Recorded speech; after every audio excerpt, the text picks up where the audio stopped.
hung up on imaginary problems. You gotta focus on what's real, man. It's Ted Carr, back from the Woodstock Fruit Festival. I've been a raw vegan fruitarian for 7 years now. I'm currently in New York City with a bunch of other raw vegan fruitarians, having a fantastic time, and other like minds, heading to the big island of Hawaii next week. Why raw vegan? Why fruitarian? I love to do things that make sense. I do not like to be a hypocrite. I don't like to say like, this is the best, but I'm going to do this. Or I don't like to not set a good example for people. I love setting good examples for people. I think the best way to teach others is to simply live by example. For me to say fruitarianism or raw veganism is the best thing to do, but then to not practice that myself, completely hypocritical. And I wouldn't want to raise my children like that. I wouldn't want to be around other people and be a hypocrite like that. So I love living in line with nature's design. And when I eat from the vine, I feel divine every time. And when I eat sweet, raw, fresh, living, juicy fruits, whether it's the grapes or the mangoes or the papayas or bananas or the guanabanas, whatever fresh, local, sweet, juicy fruit there is, I feel so good. And whenever I stray from that path, whenever I eat something lifeless, I feel the dip in energy. I feel the dip in vitality. I feel like I'm on a lower vibration. Super high vibrational moods. My moods are in alignment with the food I eat. And I just love to be in a great mood all the time. I love to eat great food all the time. So it makes sense to eat the foods that I was designed to eat as a human being, as an animal on planet Earth. All animals on planet Earth eat raw foods. And as an animal on planet Earth myself, I want to eat raw foods because I was designed for it. And when you do what you're designed to do, you just feel so good doing it. We're designed to sleep. We're designed to take peas and go poo. And we're designed to drink water and eat raw foods. And when we do these things, we feel so good. And when we don't sleep, we feel like crap. When we don't go to the washroom and hold it in, we feel like crap. When we don't move our bodies, we feel like crap. When we don't eat raw foods, we feel like crap. It comes down to doing what nature has intended us to do. That is, eat fresh, raw, living foods. Why veganism? Veganism because it makes sense. When you put an apple in the crib with the baby, and you put a rabbit in a crib with the baby, or a baby cow in a crib with the baby, or a baby chicken in a crib with the baby's gonna go for the apple every time. Innately, instinctively, intuitively, the baby will eat the apple, eat the plant food every time over the animal. In fact, the baby will want to play and befriend the animal, not kill it. And in fact, if you put a dead chicken or a dead cow in the crib with the baby, you probably end up going to jail. People would come over and say, hey, this is child abuse, you're putting dead animals in the crib with your child. Like, it just doesn't make any sense. But you never go to jail for feeding your child a banana, never go to jail for feeding your child a carrot or an apple or something, because plant foods make sense for human beings. Dead animals do not. If you're driving down the road and you saw a dead animal, like a dead deer on the side of the road, you'd be like, oh my god, that's disgusting, and you maybe drive by or maybe like push the deer off the side of the road like to get out of the way. But you never think like, oh my god, dinner, we can eat tonight, a dead deer. That's just completely disgusting for most people. And yet, if you drove past a mango tree, you'd say, stop, let's get out and eat all those mangoes. It's intuitive, it's instinctive, it's what we're designed to eat. We're designed to eat plants. Our whole lives, when we see a deer going through the woods to the meadow or something, we just stand and gaze at it. Or there's something called bird watchers. People just sit and they watch birds all day. They're just fascinated but looking at animals. But never do we like drive past a cow pasture and want to get out and eat the cow. We don't salivate at the thought of a cow. We don't salivate at the sight of a deer. We don't want to like chase after a bird the way a cat chases after a bird. You know, when a cat sees a bird, the cat goes after it. It can't help itself. And humans, when we see a beautiful bird, we can't help ourselves either, but we can't help ourselves to look at it and admire it and just stare at it and think like, wow, what a beautiful bird. We just want to admire it, not actually eat it. That's just nasty. That's gross. A lot of people that aren't vegan now, it's because there's a big disconnect and they can't see through the slaughterhouse walls. I believe if slaughterhouses had glass walls, everyone would be vegan, which is why I went vegan as soon as I saw Earthlings. As soon as I watched the movie Earthlings, I went vegan, because for the first time in my life, I could see through the slaughterhouse walls. I could see the cows, I could see the pigs, I could see the chickens getting slaughtered and mutilated, and I was like, I don't want any part of that. That's just effed up, man. I don't want any part of that. It was a quick, easy transition for me going vegan after I saw that. I now do the exercise that most excites me. When I want to run, I'll run. When I want to swim, I'll swim. When I want to bike, I'll bike. When I want to do acro yoga, I'll do some acro yoga. When I want to do some squats or push-ups or go to the gym and lift heavy, I'll do that. And oftentimes that's every single day because I have so much dang energy from eating a raw food, raw vegan, fruitarian diet. You can't help yourself. It's not like saying, oh, go exercise because it's healthy. It's like, I just have to exercise because I have so much extra energy. And if I don't use it on exercise, I could be up all night long. It just feels so good to exercise. It feels so good to walk. It feels so good to run. It feels so good to play and climb and swing around and swim. And when you exert yourself, man, it's a very primitive feeling. It's almost like when you exert yourself really, really hard and then stop and breathe for a bit, it's almost like you just survived like a tiger attack or a lion attack or a bear attack or something. Your body doesn't really know the difference. Your body just knows that, hey, we just pushed really, really hard and we're still alive. It starts sending out really good feel-good hormones. You're like, yes, like it feels good to be alive. Exercise is a great way of feeling more alive, feeling more of what a human being should feel like. I don't recommend exercising for weight loss. I don't recommend exercising to cure depression. But the fact is, when you do exercise, you will likely be much, much happier and have less experience of depression. You will also be much more likely to lose weight and to be at your ideal body weight, especially when you combine exercise with a raw vegan fruitarian diet or even just a vegan diet. You'll feel so much better. So I don't think exercise is something you should do. It's something that you will do once you start having more health and vitality flow through your body. I'm passionate about feeling really, really good. I'm passionate about emotions. I'm passionate about connections. I'm passionate about relationships. I'm passionate about community. I'm passionate about creative expression. Passionate about like just finding that genius within yourself and calming down to the point where you're connected, so connected that just beautiful ideas come to you and hunches come to you. And they don't just come to you and you write it down on a to-do list. Like an idea will come to you and it's so exciting, so exhilarating that it makes you jump out of bed and go take action on it. I'm excited about just tapping into that genius that we all have and just doing whatever we're designed to do in the moment, whatever we feel most called to do in the moment. For me, what that looks like most is either in meditation, I'll come up with fantastic ideas. I'm passionate about meditating and calming down. I'm passionate about brainstorming with other people. I love living in households with other raw vegans and just bouncing ideas back and forth off each other. I love collaborating. I love working on projects. I really think like life is like a bicycle and like you got to keep pedaling. You got to keep moving forward, because if you stop, if you have no target, you don't know where you're going, you just stop riding the bicycle, you're going to topple right over. So I'm passionate about seeing progress and setting goals in the future, self-empowerment, self-improvement, self-development. These are the things I'm very, very passionate about. I'm passionate about living your ideal dream life and never settling for anything less than the best, man. I really believe that, yeah, if you shoot for the stars, shoot for the moon, shoot for anything way up there beyond what we can see right now, even if you don't make it there, you'll at least land among the stars. You'll be among the greats. Yeah, man.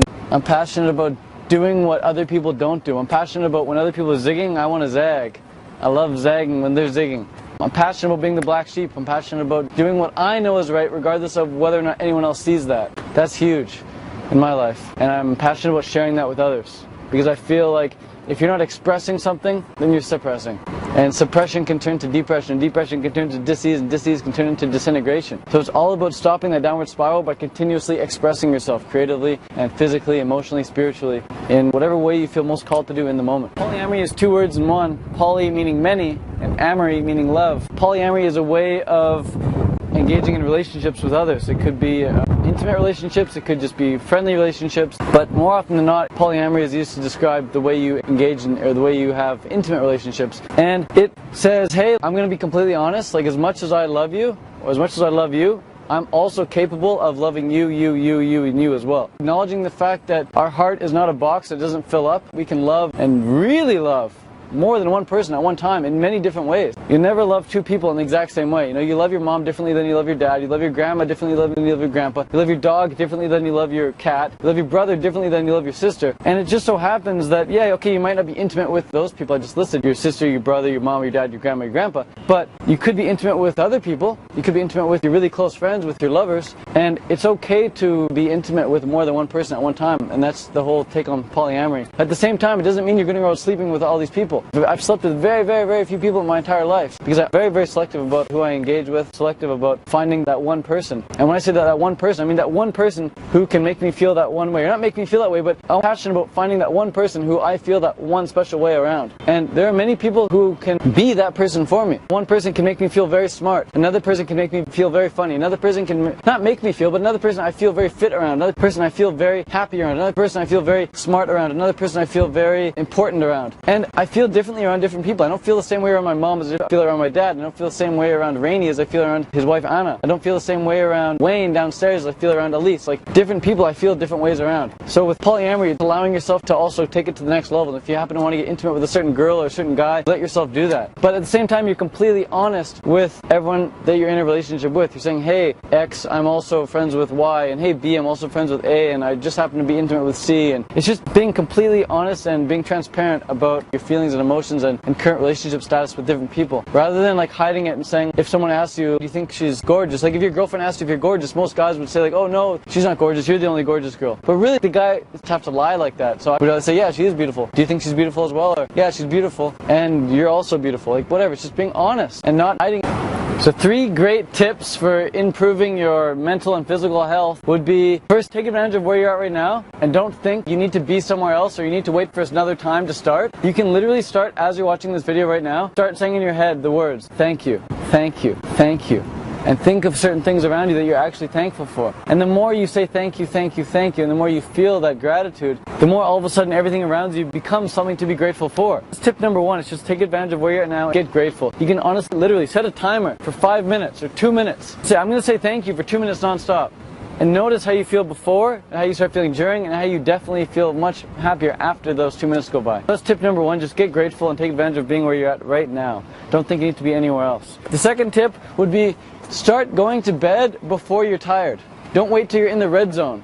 Don't wait to say like, oh, I'm tired, I should go to bed. Get into bed with that extra energy reserve. And notice how much better, way better you feel when you wake up the next morning. There's a big difference between going to bed super tired and going to bed when you're still fresh. You're going to wake up with your hormones are so much more evenly balanced, your emotions are much more poised, and your emotions are poised, you're able to control your mentality so much more. And when you can control your mind, you're able to control your life. If you can't control your mind, you're not going to be able to control your life. If your mind is chaotic, your emotions are going like a roller coaster, your life is going to be a roller coaster. Our physical reality around us is a reflection of our emotions. Prioritize good emotions. Nothing is more important than you feeling good. That's huge. Realize that. Nothing is more important than you feeling good. So that's tip number two, is prioritize your emotions. And one great way to do that is, start with the thank you, thank you, thank you, thank you, thank yous. But the other one is to get to bed before you're actually tired. Start prioritizing good sleep, and by doing so, you'll be prioritizing good emotions. Tip number three, third tip right here, get clear. Find clarity on what it is you actually enjoy doing, what it is you're actually really good at, and then how you want to combine those two things, and what sort of project do you want to work on, what sort of life do you want to lead, what sort of